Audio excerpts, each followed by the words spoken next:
ఇప్పుడే 'దేవర' మూవీకి సంబంధించినటువంటి షో అయితే కంప్లీట్ అయిపోయింది నాది. అండ్ జూనియర్ ఎన్టీఆర్ గారికి సంబంధించి ఆ మాస్ హిస్టీరియాని, ఆ మాస్ యుపోరియాని థియేటర్‌లో ఎంజాయ్ చేసేసామనమాట. చాలా రోజుల తర్వాత తెలుగు సినిమాకు సంబంధించి ఇలాంటి వేవ్ అయితే థియేటర్స్ బయట చూస్తా ఉన్నాం. ఒక జాతరకు వెళ్తున్నటువంటి ఫీలింగ్ అయితే కలిగిందనమాట నాకు. 1 AM షో నుంచి కంటిన్యూయస్‌గా క్రౌడ్ ఏంటి మా ఊరిలో దాదాపు అంటే అట్ ఎ టైమ్ 9 షోలు అంటే 8-9 షోలు ప్లే అవుతా ఉన్నాయంటే మీరు అర్థం చేసుకోవచ్చు. మాస్ జాతర అంటే ఇలా ఉంటుందా అనిపించింది నాకు. అండ్ ఇక ఈ మూవీకి సంబంధించి ఎలా ఉంది అన్న విషయంలో మాట్లాడుకుంటే ఫస్ట్ హాఫ్ మాత్రం బీభత్సమైన హై అయితే ఇస్తదనమాట.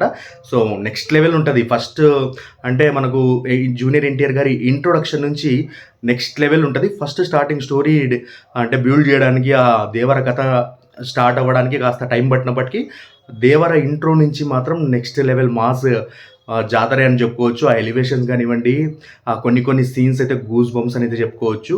అండ్ ఇక సెకండ్ హాఫ్ విషయానికొస్తే వరా క్యారెక్టర్‌లో జూనియర్ ఎన్టీఆర్ గారు మనకు సెకండ్ హాఫ్‌లో అయితే కనిపిస్తారనమాట. సో, మరి వరా క్యారెక్టర్‌లో జూనియర్ ఎన్టీఆర్ గారు ఏ విధంగా నటించారో, అసలు వరా పిరికివాడా? ధైర్యవంతుడా? అసలు దేవరను కలుస్తాడా? లేదా? ఇలాంటి ఎన్నో సందేహాల్లో సెకండ్ హాఫ్ అయితే మనం చూస్తా ఉంటాం. సెకండ్ హాఫ్‌లో అక్కడక్కడ కాస్త డ్రాగ్ అయినప్పటికీ అంటే లాగ్ అనిపించినప్పటికీ లేదా ఏంటంటే దానికి హై ఇచ్చే ఎలిమెంట్స్ కూడా సెకండ్ హాఫ్‌లో కొన్ని ఉన్నాయనైతే చెప్పుకోవచ్చనమాట. స్పెషల్లీ వర మనకు ఒక అద్భుతమైన సీన్ ఉంటది వరది. అది నేను రివీల్ చేయకూడదు. మీరు థియేటర్‌లో ఎంజాయ్ చేయండి.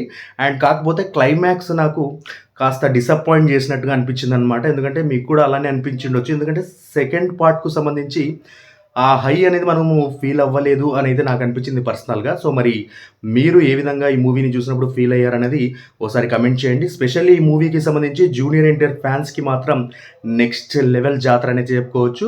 అండ్ కామన్ మూవీ లవర్స్ కూడా ఈ మూవీని ఖచ్చితంగా ఈ ఫెస్టివల్ సీజన్‌లో ఫ్యామిలీతో ఎంజాయ్ చేయాల్సినటువంటి మూవీ అనైతే నేను సజెస్ట్ చేస్తాననమాట. మొత్తానికైతే మీరు మూవీ చూసినట్టయితే మీకెలా అనిపించిందనేది ఒకసారి కామెంట్ బాక్స్‌లో కామెంట్ చేయండి.